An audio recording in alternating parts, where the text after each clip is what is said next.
Hello, everyone. I wanted to keep that going because I wanted to see if we could get Harry to sing more. But alas, we'll have to save that for a special Insiders MinnPost Social at a future date. Welcome to all of you. I'm Tanner Curl. I'm the executive director of MinnPost.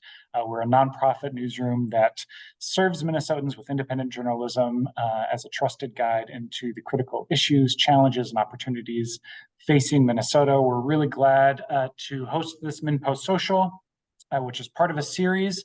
We want to give special thanks to MinnPost Social series sponsors, RBC Wealth Management and Darla Kashian, as well as Great River Energy. Thanks to those series sponsors for making this conversation possible. We also want to give a special thanks to Blue Cross Blue Shield of Minnesota, which sponsors race and health equity coverage on MinnPost. So thank you to them.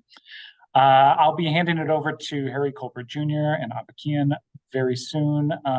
But I also want to give a special thanks to MinnPost members.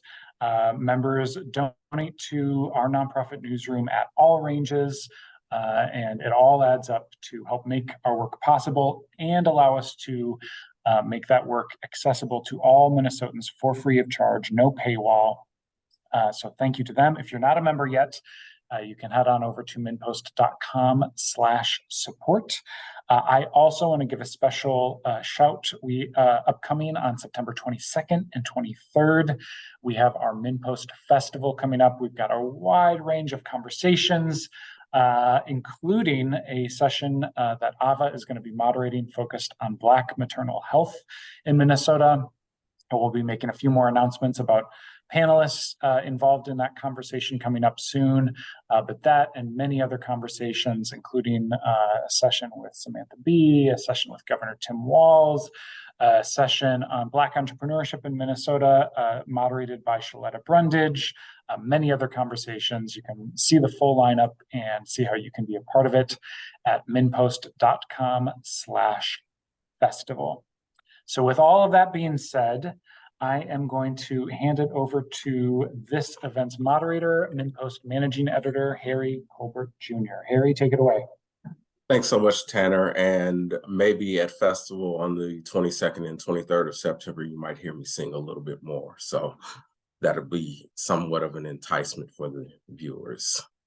Thank you so much for joining us for this wonderful opportunity for us to kind of put our faces out front a little bit more. As journalists, we're often taught to be the quote unquote fly on the wall and stay in the background.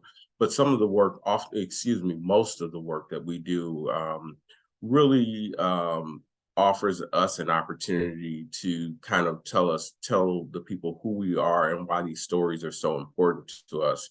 With this particular beat, the race and health equity beat, it's something that's very personal to me. And I'm honored to be the direct editor for the person we'll be speaking with, Ava Kian, who is a dynamic young journalist. And those words aren't said lightly, and they're not just me saying those words. She has the hardware to back it up. On July 26th of this year, the Society of Professional Journalists of Minnesota awarded Ava the Young Journalist of the Year Award. And if that weren't enough, on August the 5th, July 26th was the date for SPJ, and then on August 5th in Birmingham, Alabama, Ava was recognized for a story that we'll talk about a little bit later, and she received a national award from the National Association of Black Journalists in the category of Specialty Newsrooms 50 and Under, for some outstanding work she did on a story that she sourced completely on her own and came up with the idea and pitched it. And it obviously was a great pitch because it has really opened so many eyes to plight of domestic violence, and it has opened our eyes to the great talent that we have in Ava Kian. Ava, hello. Hi, thank you, Harry, for those kind words. That's very nice of you. Good to see you all today, and I'm excited for this conversation. Well, let's talk about, let's just get into some things. You've been with MinnPost for about 1.5 years, and you came, as Tanner mentioned, through a fellowship through Blue Cross Blue Shield Foundation. And you really hit the ground running. There wasn't any lag time in you being onboarded here. What are some of the stories? What are some of those successes in community in terms of stories that you were excited to share and highlight with our readers? Yeah, I think a lot of the successes came through to me after learning about the disparities. So what I hit the ground running with was mostly the disparities, and that was what was first front and center, and those statistics that are very eye-opening. But after, speaking with people who know more about the statistics and those disparities, that's where you find the solutions. And for example, one of the stories I did, I think earlier in July, was about a push for nutritional access and improving just health in North Minneapolis among a lot of the residents. So I got to speak with business owners who started their own businesses surrounding nutritional health, and stories like that where you see people who found the issue, they found that same disparity, and then they create something. Those are the stories that I'm really interested in. And that one kind of came out of an earlier story you did when North Minneapolis lost both a Walgreen and Aldi. Yep. So it's showing how your reporting is not only leading to opening eyes, but it's also leading to change. Right. Yeah, definitely. And the same people who I talked to for both stories, they remember the previous one, and they say like they've referred to the Aldi closing in the new story that I wrote about. So they're all interconnected. Yeah, definitely. When we're talking about health equity, this is a conversation that those affected have been having for quite a while, but unfortunately, it wasn't until the pandemic that we're 3 years into, and let's not fool ourselves and say we're quote unquote out of it, but we have thankfully made several advances. But the pandemic, especially at the beginning, highlighted some of these great disparities. One of the things that you've done is incorporated talking to government officials about their role in kind of correcting these disparities. What are some of the takeaways that you've been able to have in talking about the government role to health equity? Yeah. Well, what I found very interesting is that Minnesota, after the pandemic, took a very progressive approach and decided to hire a lot of new roles, create roles that we didn't previously have.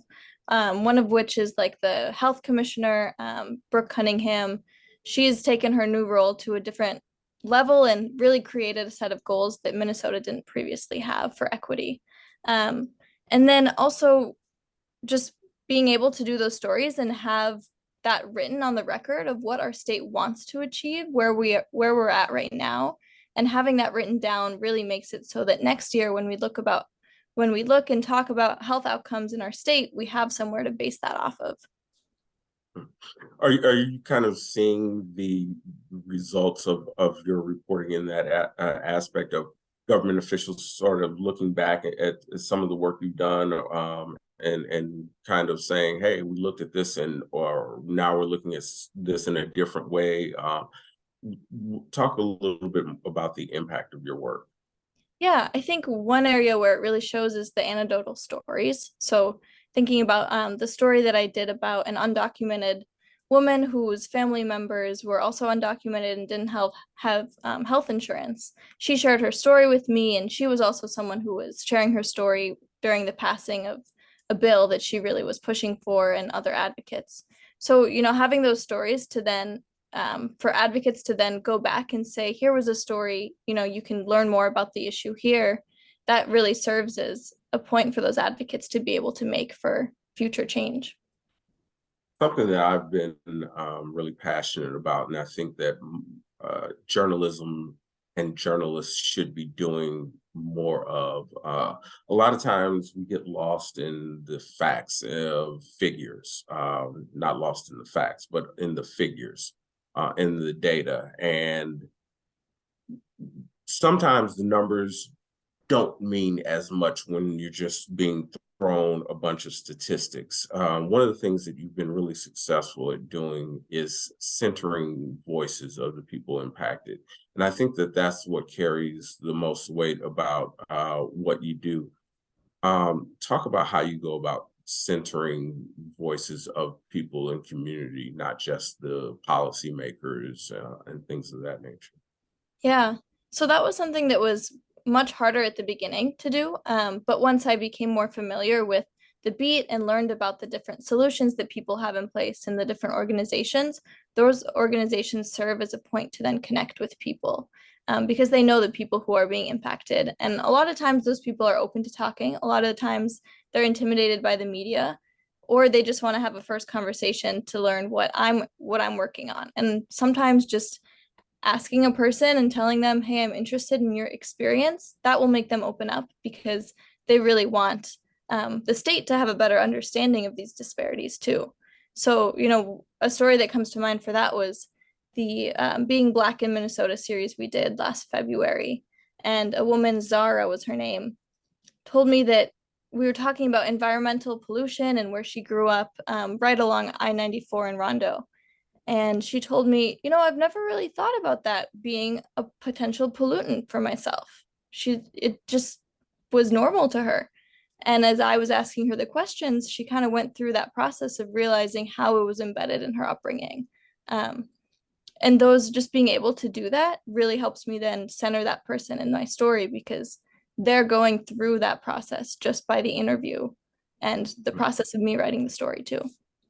And I think we have a link that can go into the chat about that particular series of Being Black in Minnesota. And this was a series that you conceptualized several months ago. And as timing would have it, it came out in February, which is Black History Month. But you talked about breast cancer, you talked about sickle cell, but the other thing that you talked about and what we kind of ended the series with was something that I think we often need to do more of in journalism, where you ended with hope. We talk about a lot of disparities, and we need to talk about these disparities, but we also need to provide hope. What does it mean for you as a journalist to be able to highlight these stories that are making positive impact and offering that sense of hope, joy, and change?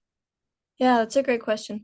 I think this beat would be very hard for anyone to read or for anyone to have any takeaways from if there was no positivity in it. We would simply not have people reading it, right? That if the burnout is very real, and it's like people consuming news that's very sad.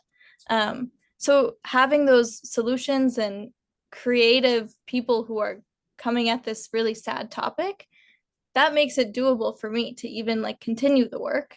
And I think it also makes it so that the people around me will learn from each other's solutions, right? So if I'm learning about all these different topics within health equity, the people who are advocates in those different spheres then can work together too to say, oh, this group did this thing, and maybe we could implement something from that. So I think it also serves to bring them together and create more solutions for everyone.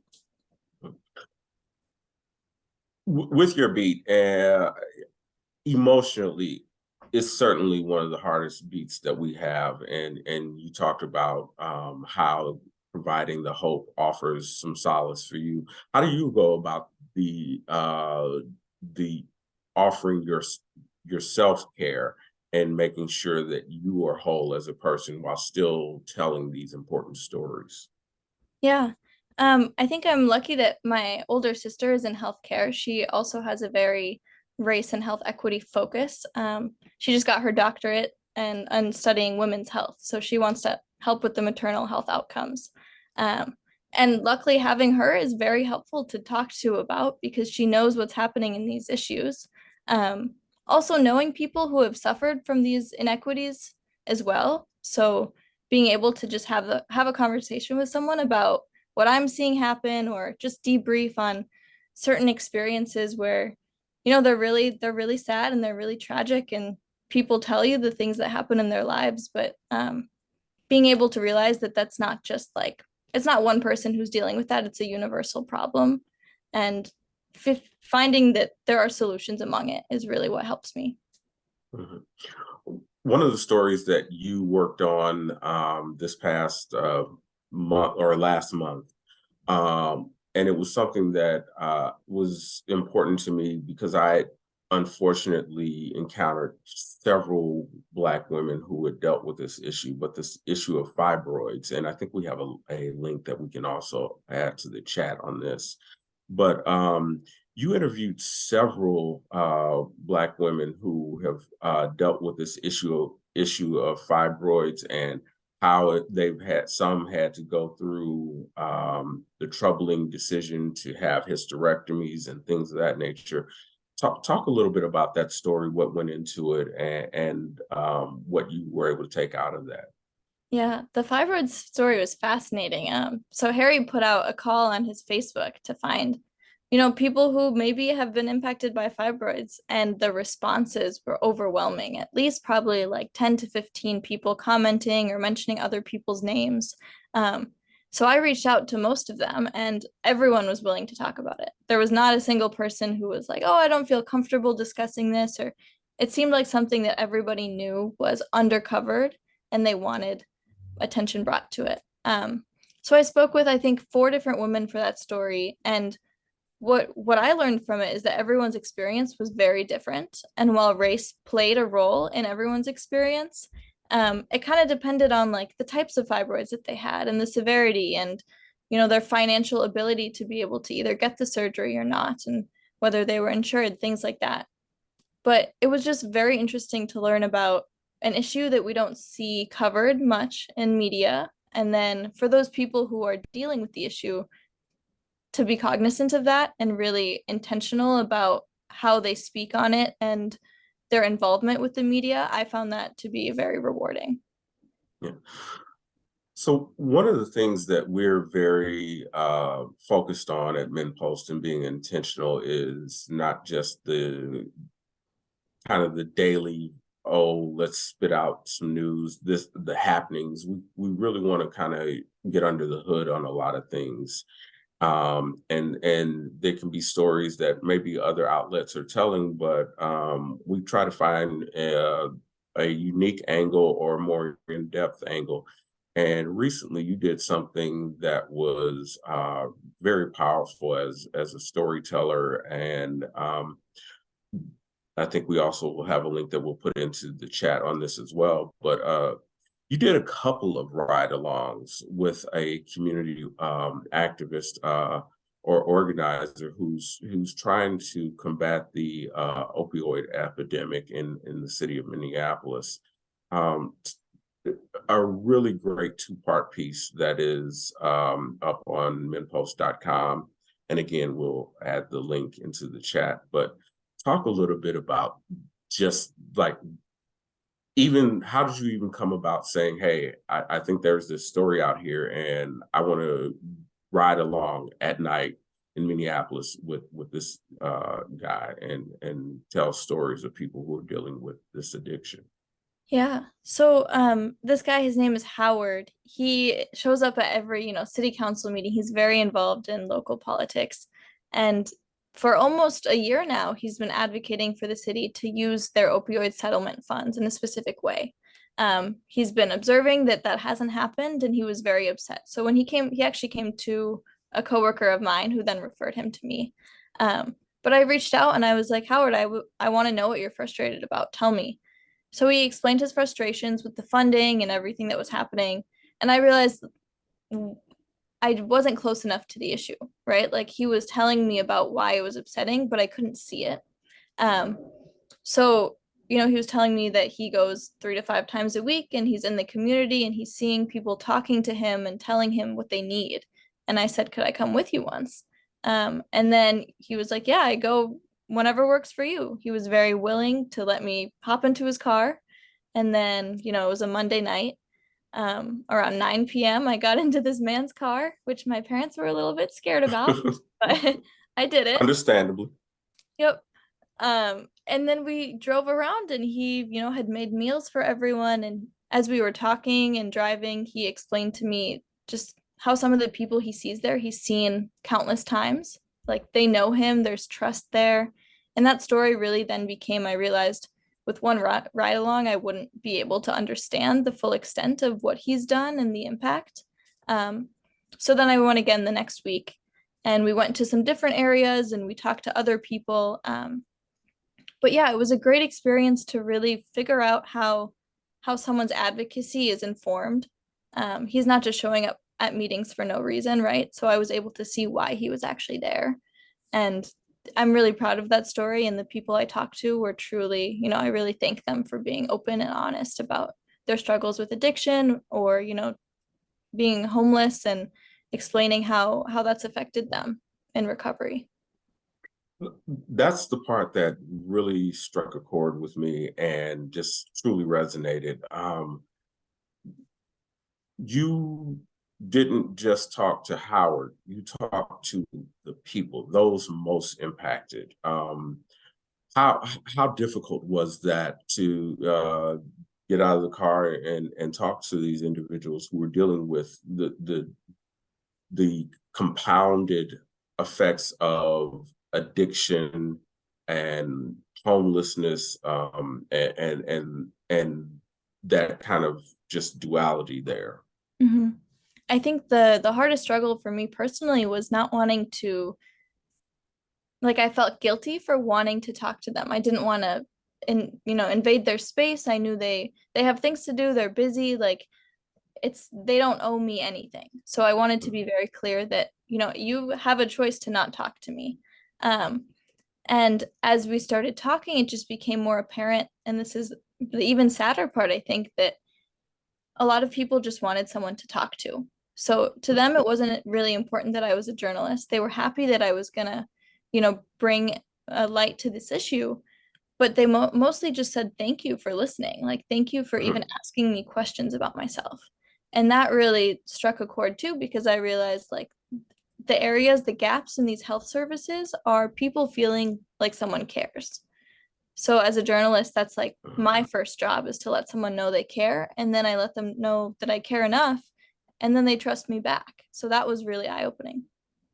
Yeah, and I think that that's one of the critiques that and criticisms, and it's a fair one that we in our profession have to own, is too many times we view our job as just that, our job. But you came at it not as a journalist, but not just as a journalist, but as a human being. And I think that that was conveyed in the reporting. Thank you. Yeah. And even afterwards, Maya, one of the women I spoke with, she was like, oh, you took a picture of me. I haven't had a photo taken of me in years. Can you send it to me? And I was like, of course, like, here, this is a great relationship that we're developing, and you can for sure have your picture. Wow. Yeah. That's why we're here. And I believe that that's why we're here.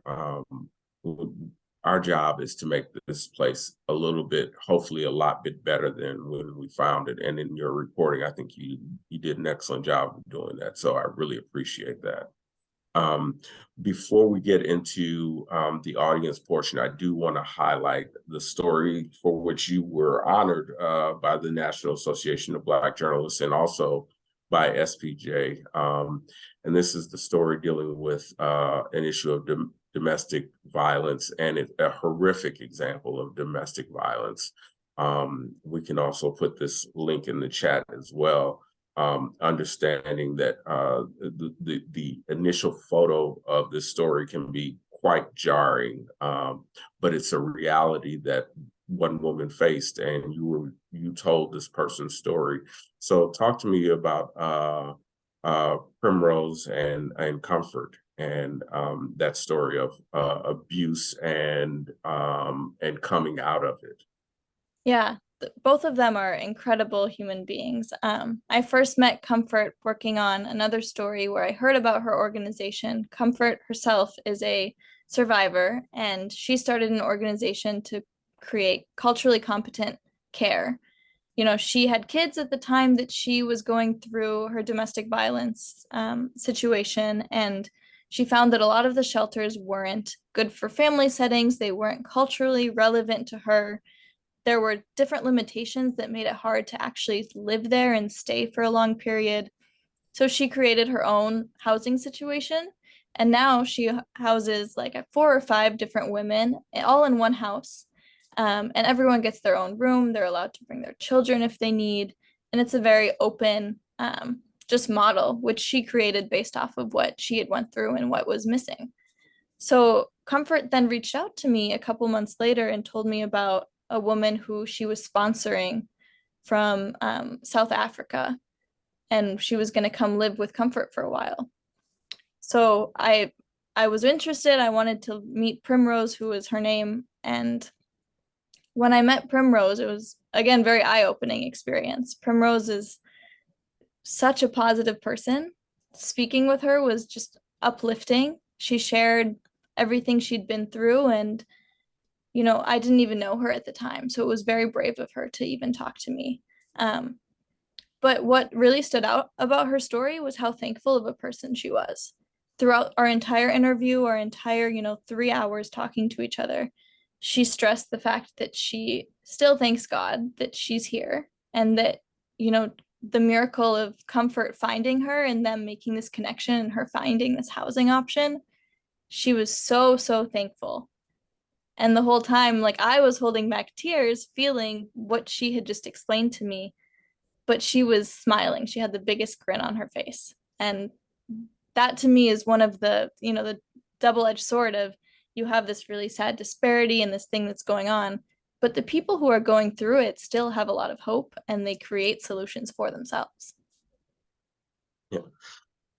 Again, a very powerful story, and one that I hope our readers will go and take a second and even third look at, because of the way in which you approached it. And I, again, was really just taken aback by the story, but the way you presented it. Around this time, we have several people who are on this call, and we want to thank each of you for joining us. We really appreciate you taking time out of the day to be a part of this conversation. So at saying being a part of this conversation, I would like you to do so. So please, if you have a question, you can raise your hand in the feature and we can get to your questions. And we have one hand raised, I see. Go ahead.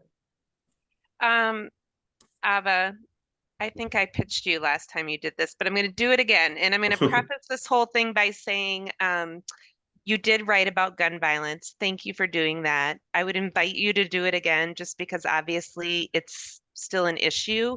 And speaking of hope, good things have happened since you wrote that story. Like in this past legislative session, we now have background checks on all gun sales. Yay. January 1st, we'll have extreme risk protection orders. But you talked about people coming together around an issue, and full disclosure, my unpaid side hustle is with Moms Demand Action for Gun Sense in America. I know you spoke with our former state chapter lead, Molly Leutz, but I have met some super cool people. Like, I don't know if you're familiar with Don't Shoot Guns, Shoot Hoops, but the founder of that nonprofit, I think had been shot 3 times before he formed it. So like, he's doing really cool work. I just met this young man. He's a North High alum at a Protect Minnesota event last weekend. And I think his organization is called Nonviolent Peace Force. And I also know that there is some continuing education to be done. A friend of mine moved to Dayton, Minnesota, and God bless her, reached out to her state representative and said, I care about this issue. And she shared his response with me and said, what do you think? Should I respond? And so without quoting the whole thing, the gist of it is his point of view is that gun violence is an issue that affects a small number of people in certain communities. And I know from my advocacy work that that's not true, right? That 75% of the gun deaths in Minnesota are suicides. And a lot of those are white men in greater Minnesota. They're farmers, veterans. So anyway, so this is me saying thank you for covering gun violence. Please do it again, and I'd be happy to connect you with anyone I know if that's of interest to you and MinnPost.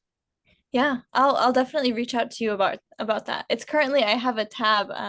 The MDH released some recent data about gun deaths and the split between homicide and suicide.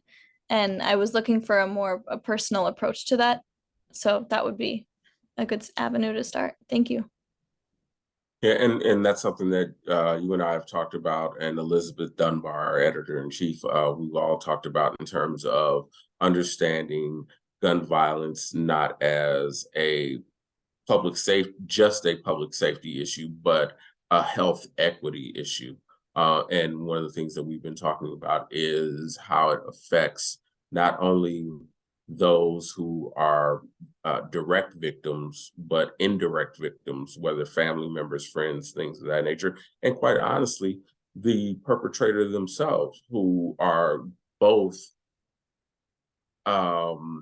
perpetrator and in many instances victim as well. I mean, it doesn't just stop there, as it's too often individuals who commit violent acts are not quote unquote bad people, but they've done a terrible thing. And if we're going to talk about this, we should talk about it in that holistic type conversation. Yeah, definitely.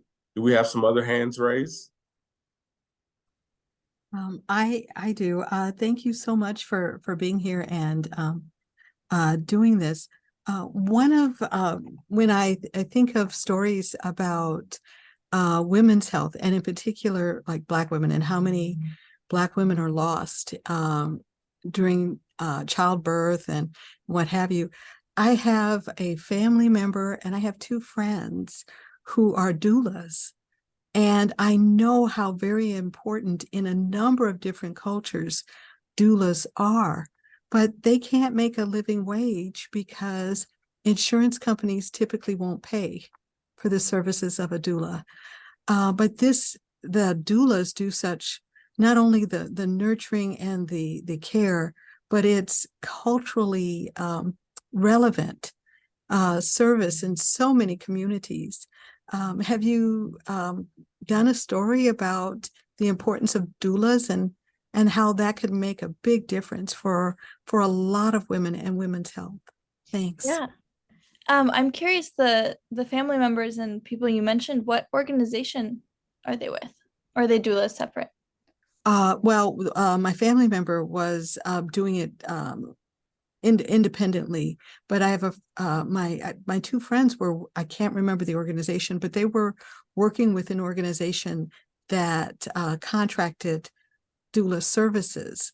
But in each case, for I think from that organization and the person, my niece who was doing it independently, they were just saying that it's a lot of insurances do not cover the costs of a doula, and there's a lot of people who can't, even if they have, insurance, if the insurance won't pay for it, they can't make up the difference themselves. And if you don't have insurance, then, you're not getting anything paid for. But right. Yeah. I wrote a story maybe more than a year ago at this point, but about a local organization called Diva Moms, and they train doulas, and they have a lot of doulas within their organization.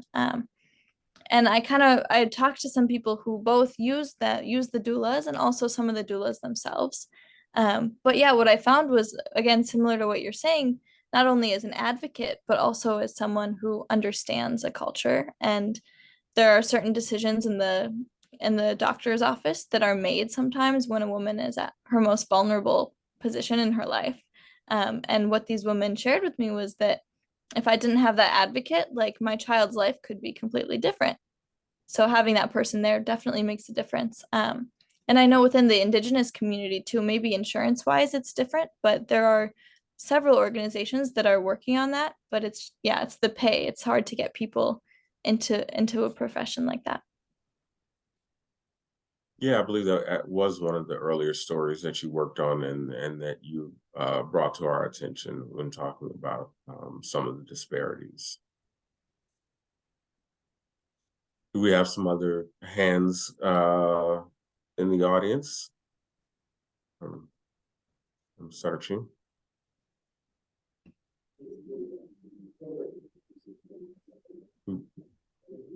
I believe we've got, is that Dane? Yes, can you hold on a second? Oh, Yeah, I had just submitted a question about wondering, you may have written an article about this or more about the effect of the legislative session on health equity issues and advances. So my question was just wondering if you had a quick update on what the most important policy pieces or appropriations came out of this last session, and what needs to happen next. Yeah, I think some big ones are, expanding the health insurance to include undocumented Minnesotans. That's a big push. And one of the stories I wrote talked about the impact that that will have and could have had if it had happened sooner, I suppose. Another, some other things that recently got created is the Office of African American Health, I believe, that was recently created in this session. And also there is now an office for missing and murdered African American girls and women. That is another one that, we didn't previously have. And I'm actually now working on a story about what they hope to achieve. There are some other, funds going towards things like studying homelessness and getting a sense of what the health impacts are. But yeah, there's a lot happening, and I would love to do more of a roundup of, what the goals are for those and when we can see some results by. Good question. thank you. Are there some other questions that we have?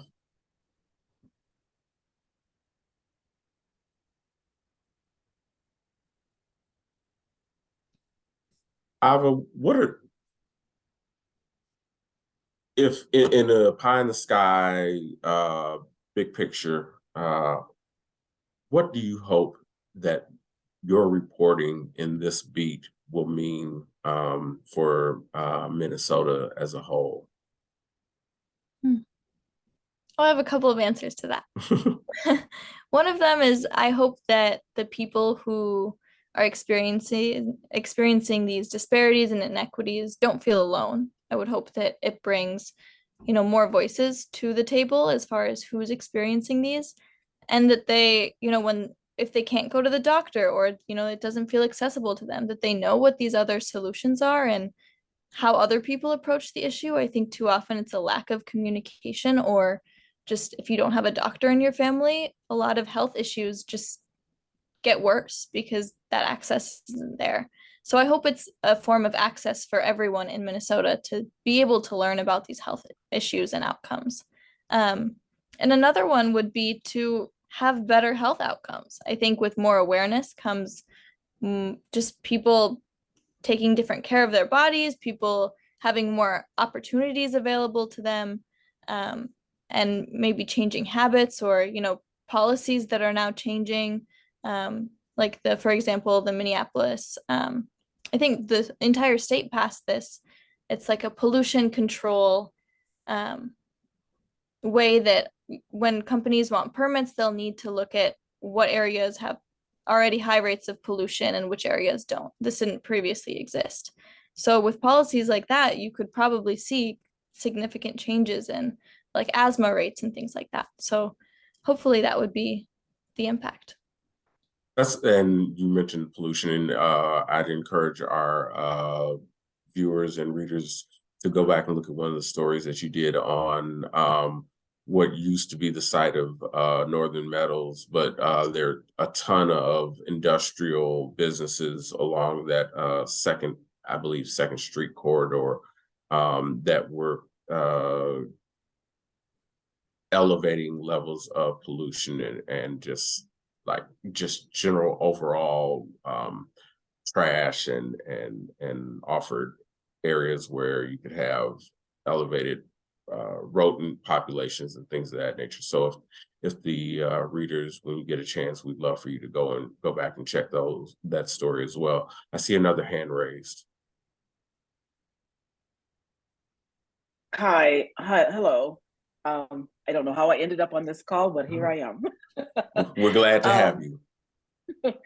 I was just wondering, I belong to the League of Women Voters, and we've done some what we call our civic buzz informational meetings on healthcare for all. And I was just wondering, what do you think the impact of all the work and all the reporting that you have done, or have you looked into that as something to report on, and how it would affect those communities that you mentioned? I go ahead. Yeah, with the passing of healthcare for all. Yes. Yeah, I think If it were to become a mhm, law. yeah, Mhm. I think it's pretty clear that vast majority of everyone I talked to for a story would benefit from something like that. You know, and in speaking with most of my sources, it's the barriers to accessing care, like the, you know, insurance costs are a big one of just, you know, do I want to pay another $20, or if they do have a policy, that is. And if they don't, it's just, you know, preventative care doesn't become the norm. It's not really something that people are interested in because it's not accessible. So I think that could make significant changes and would probably benefit a lot of their health for sure. We've got time for maybe one or two more questions. If you have questions, please feel free. If you've already asked a question and would like to ask another, you may do so as well.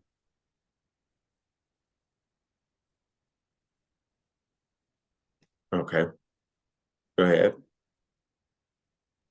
Lee. Ava, I was also gonna say, I have 3 daughters, so I'm with Harry. Glad you came back from Rio ride along safely, but I do appreciate you getting out there, right? Like it's so easy for many of us to just sit behind our screens and our keyboards, our phones or whatever, and do our work that way. But I really appreciate you going out into the community to see it firsthand. So thank you. Thank you. Yeah, that was something too that I kind of entered journalism at a weirder time. It was right during COVID. So a lot of my initial, you know, learning how to do journalism and in college, a lot of it was over the phone and Zoom. So being able to now do things in person, it really shows that, you know, if you're not in person, you're not seeing half of the story. There's no way that you're getting the full concept. And then there's no way to then explain that on paper or on a computer to someone else. So it's really important to be in person. Yeah.